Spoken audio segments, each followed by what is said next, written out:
Magandang hapon mga bata. Marami na tayong nagawang iba't ibang paraan ng pagpipinta at talaga namang nakakatuwang gawin ng mga ganong paraan. Gusto nyo pa bang madagdagan pa ang inyong kaalaman sa mga pwede nating gawin tuwing tayo magpipinta? Kaya ngayong hapon, may tuturo ko sa inyong isang paraan ng pagpipinta at gagamit tayo ng white crayon. Excited na ba kayo?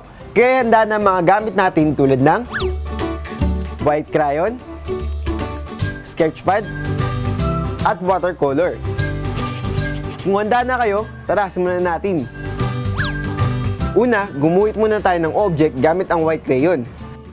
Dahil white crayon ang ginagamit natin, hindi natin makita ang object na ating kinuguhit. Kaya naman, pagaganahin natin dito ang ating imagination.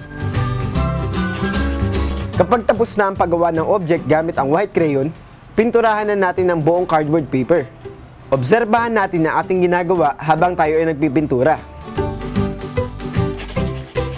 Habang nilalagay natin ng pintura, lumilitaw na ang object na ginawa natin gamit ang white crayon.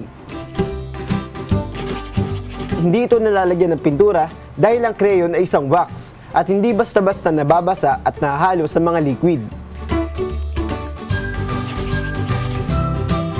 O kids, ang galing, di ba? Gamit ang white crayon, nakagawa tayo ng design. Di ba? Kahit mga simpleng bagay ay pwede natin gamitin para sa ating mga art project. Basta lagi lang natin pagganahin ang ating creativity at marami pa tayong magagawang magagandang bagay. Kaya huwag kayong liliban sa panonood. Kung lolobin ng Diyos, samahan niyo ulit ako upang sanayan natin kakain sa pag-uwit dahil tayo mga batang artistic.